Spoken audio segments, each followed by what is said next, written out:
Well, it's finally over. The Tua saga has finally ended in Miami. The Miami Dolphins informing Tua Tagovailoa they will be releasing him towards the new league start of the year. Did anybody expect this? Who exactly is going to be the next guy under center now for Miami? Either way, it tells us that this front office has moved on from the Chris Grier era of players and personnel to now into their own people. And whether that might be Malik Willis, as they've been talking about from the Green Bay connection of John Eric Sullivan, as well as Jeff Hafley, or they go into the draft, maybe even Quinn Ewers in training camp improves and also impresses for the Dolphins starting job. Either way, those topics will go into as well for this episode of Sidelines Emergency Podcast. Kind of been taking a break since Super Bowl. Not a lot of things going on until we get to free agency, but let alone the NFL today. Travis Kelce announcements, Cowboys making a trade. Obviously, the Dolphins are on a fire sale right now. Even Mike McDaniel making moves on his new team for the Chargers. That and more later on in today's episode.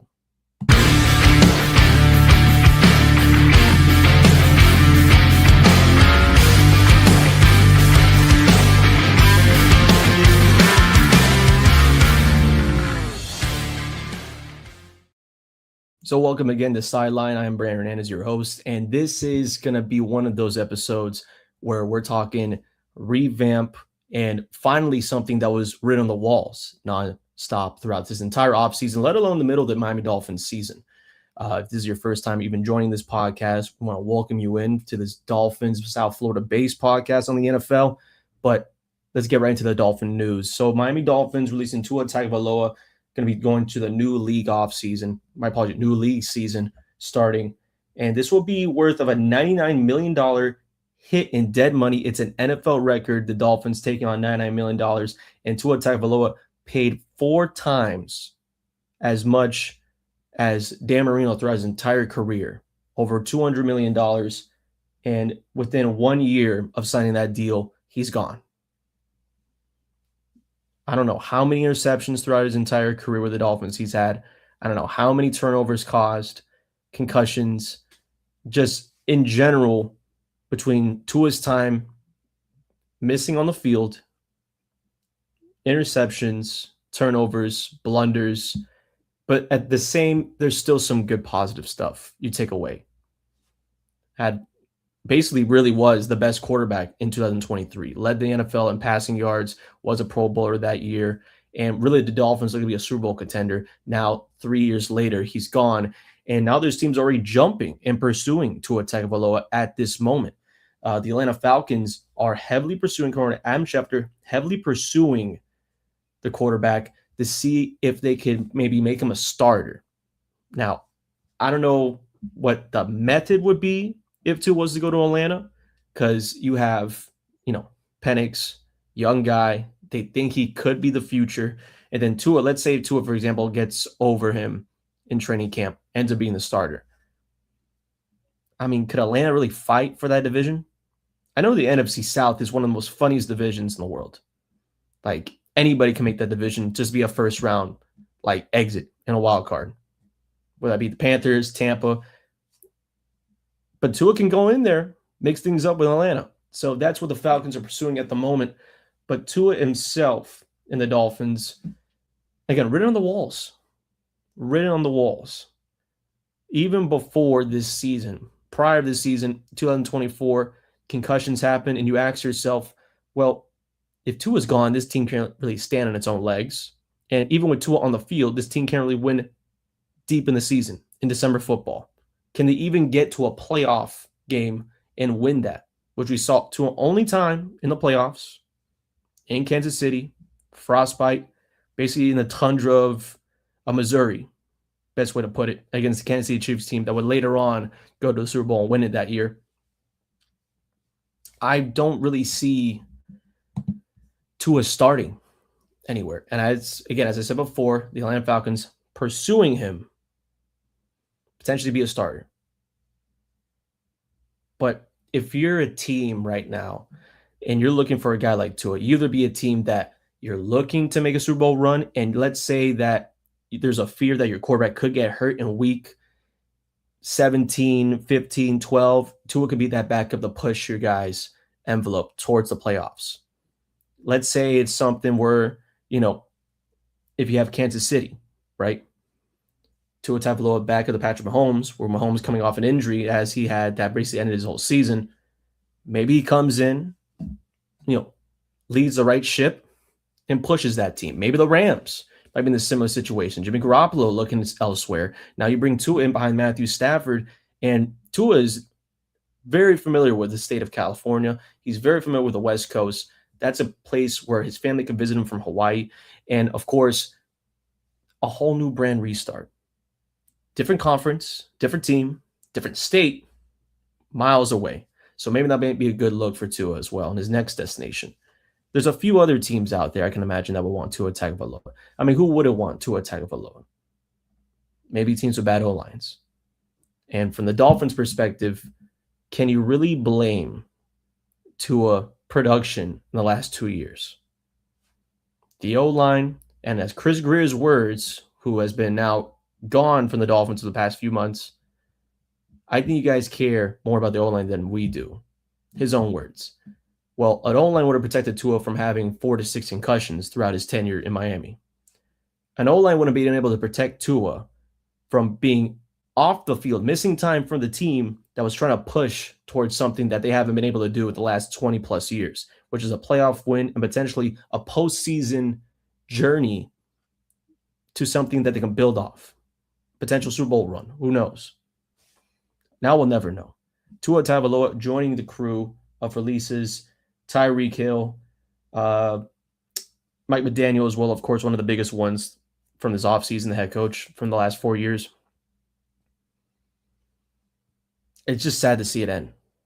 To think that only a few years ago, this team put up 70 against the Denver Broncos, and only a few years later, the two pages have flipped, where Denver, for example, basically right there to the AFC Championship near a Super Bowl, and now the Dolphins are in a rebuild. Tanking, really, I would probably say. But tanking for who? Tanking for who? I know people have been talking about Malik Willis. I actually opened up this podcast saying that Malik Willis could be and probably is going to be a big favorite going to Miami for the quarterback position. I want people to understand what exactly they're asking about Malik Willis. He came in when Jordan Love was injured, played amazing, great stats, kept the boat afloat in Green Bay. But again, this is Green Bay. It's not just Jordan Love out there. There's other pieces. The defense of the Packers is good to even keep itself afloat, even if the offense isn't even scoring more than 14 a game. As crazy as it may sound. But I'm telling you right now, Malik Willis, the exact same size as Tua, probably doesn't have the close enough range of experience, whether that be from champion, whether that be from team leader.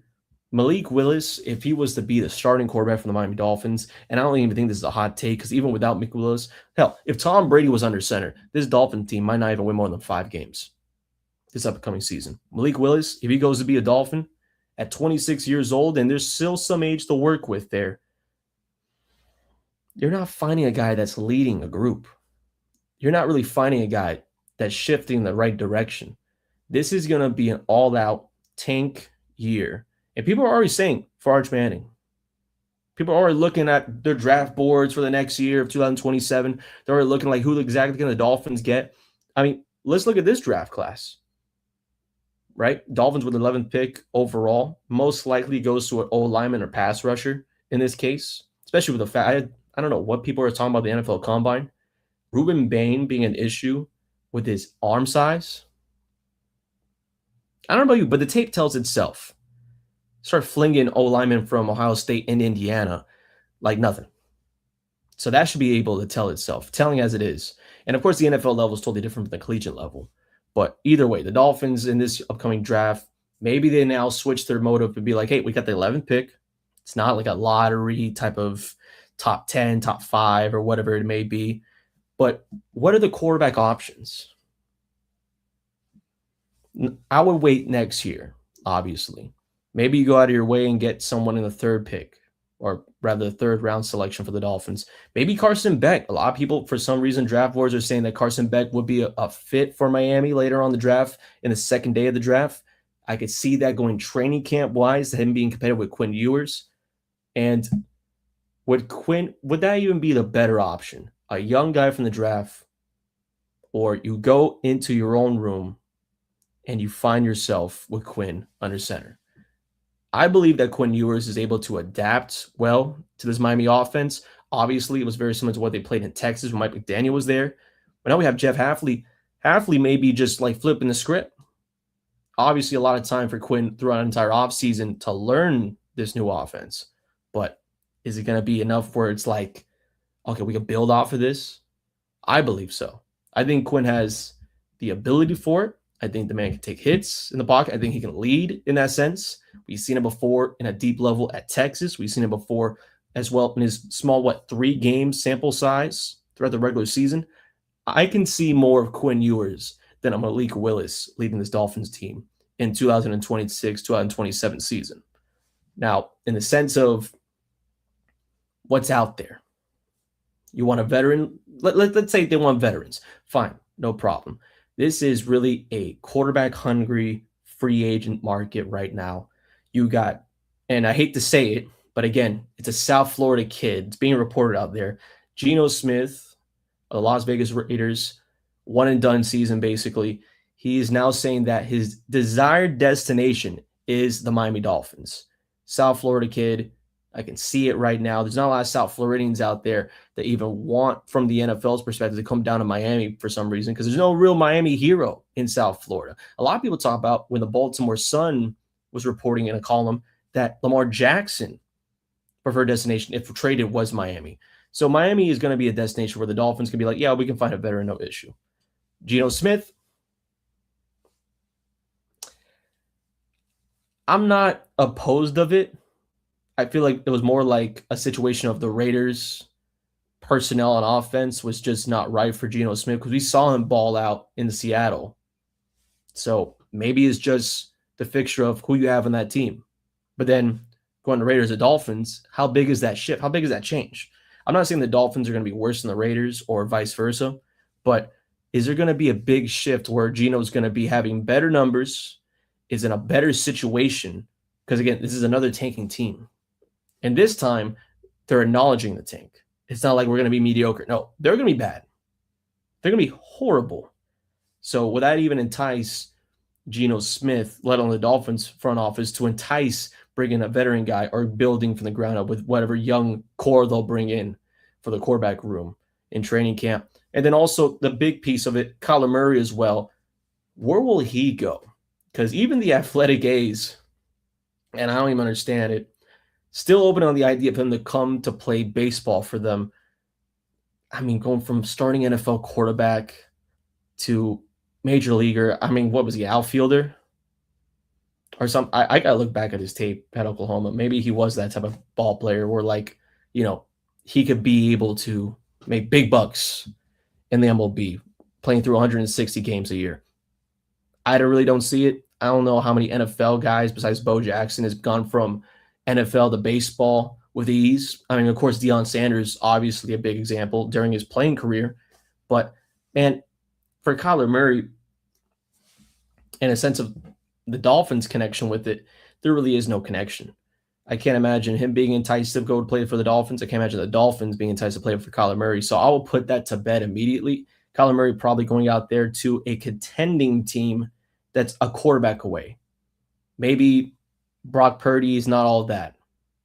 Maybe Kyler Murray goes in division and plays for the 49ers. Or maybe he finds himself somewhere where there's a team that is like on the edge of getting rid of their quarterback, similar to what the Dolphins were at, similar to what the Cardinals were at. Maybe they go to, I don't know, maybe New Orleans and figure it out there in that division. Again, a division, as I said before, it's hilarious, it's funny, it's entertaining to watch, because no matter what happens, someone's making the playoffs in that division that should even be considered to even make the playoffs for a wild card spot. You know what I mean? So things like that, I think, will be more fitted for Kyler Murray. I can't give you an exact team, I can only give you like a potential situation to that. So Kyler Murray will probably be out the window. Geno Smith wants to be a Dolphin, but how enticing is that? Not really enticing at all. Not really enticing. Now, the last thing I'll probably say about Tua and reflection of the whole thing, because I'm pretty sure there's going to be said more tonight from our main podcast on Plug Talk Sports later on at 10 p.m. Same network, same socials. You're seeing this now. They'll probably talk more about this, but this will be my reflection because I won't be there tonight because I'll be at the World Baseball Classic. I think when you look at Tua's tenure as a Dolphin, it showed more of a trajectory up than a slanted line. Or, for example, Fitzpatrick, you knew Dolphins were going to go beyond more than 3 years. Jay Cutler, you know that was just going to be a one and done type of thing where, like, okay, here we are. Ryan Tannehill, you know you had a quarterback that can really push yourself to another level in the NFL than just a guy that can, take it and give it every single day. Tua was probably the best quarterback, besides maybe like Chad Penny. There's always going to be a conversation about that. But to me personally, Tua is the best quarterback since Dan Marino to have a Dolphins jersey on. And that's not really saying much. Dolphins have not had a lot of good quarterbacks in the past 20-something odd years. But this is very much, in my own opinion, very true. A few records broken here and there. This team felt like it actually had juice going into the following years, every single year that Tua played. Besides, of course, these last 2 years, concussions being the big story of that. And another reflection towards that as well. I don't care what anybody says about Tua. I don't care if people talk about, oh, he took the money and went, oh, this guy was never going to be a top 15 quarterback. Oh, this guy couldn't be able to lead the team. Well, this guy took these big hits, these injuries every single season, and somehow, some way managed to get back on the field, sometimes in the same season, as crazy as it may be, and still play for the Dolphins. People talk about him ending his career, saying that they would. It's understandable. It's understandable. You don't have to risk your life for this game. Tua always came back. He came back for the city of Miami. He came back for the Dolphins. He came back for the game that he loved. And for that, I'm always going to respect Tua. And I think everyone should in that matter. Like, you go and you risk your life for your job, no matter what career field you're in, that's showing something. That's showing worth ethic. That's showing the gratitude you have just to be in the building. And I felt like he never took the job for advantage. He never took the Dolphins for advantage. And, maybe some people might say a different thing about some other players. Maybe like people might say that about Tyreek Hill. People might say things about that of some specific guys. But for Tua, guarantee never taking the Dolphins for advantage. So even though the turnovers, the blunders, the injuries, he always came back on his feet. And unfortunately, Dolphins and him couldn't take that next step into postseason success. And you can blame it on whatever you want. Blame it on injury. I blame it Chris Greer, not having the right people around him. But at the end of the day, it's hard to deny this guy was a Dolphin through and through. And for the last 6 years, which honestly felt like more than a decade, Tua is gone, but always will be remembered. Again, potentially could also face this Dolphin team down the line as a starter. Not saying immediately next season, depending where he goes, but with that, a $99 million NFL record, dead money hit, it's not a good move. Speaking of not really good moves, an odd one, because I get the rebuild. Minka Fitzpatrick to the Jets for a 7th round choice. And also the Jets going to be paying him, a 2-year, $7 million some deal on top of that. So let me get this straight. You're going to trade your good players away in division to make sure that you're tanking better than the others. Weird strat, but I get it. You want a better draft pick than the New York Jets next season, which I don't even think is even going to happen because it's the Jets, right? They have their own issues. I mean, that could be a whole hour and a half talking about that, from the D-line to the quarterback, obviously, and then you have secondary help. Now Fitzpatrick's in it.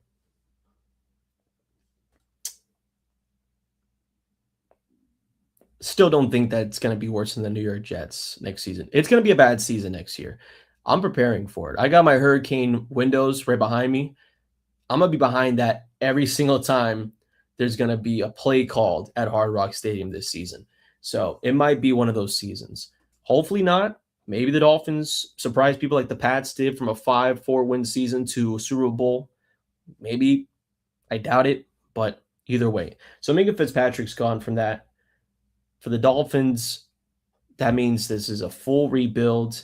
The age they cut down, it's going to be an average age, probably going to training camp of that of like 27, 25, maybe, which I don't even think we've had that in the last 5-7 years, an average age of like that. So that's good to see that young quarterback where, you can build off that for fans to jump on jersey sales. And speaking of which, if you're like just a Tua fan in general or a Tyreek fan in general, right now is probably the best time to go to your Dick's Sporting Goods or Liz Locker Room or anywhere. Those jerseys probably right now 50% off. And NFL graded. Not saying they're going to be like $10, but it's the best strat to even get jerseys. I've done that I don't know how many times. I mean, I got a James Harden jersey from the Rockets for like $20 2 days after he got traded. Why? To sell it later. Vintage. Who knows? So, trust me, do that. Either way, weird shameless plug there. But Minka Fitzpatrick leaving the building. Tua leaving the building. And overall for the Miami Dolphins, this has been one of the weirdest off seasons. I mean, I wanted to see Chris Greer gone. We saw Chris Greer gone. Mike McDaniel, I was a big advocate on this platform of Mike McDaniel staying in Miami, giving him another year, because I still blame injuries for losses. I still think that, at the end of the day, the play calls were pretty okay.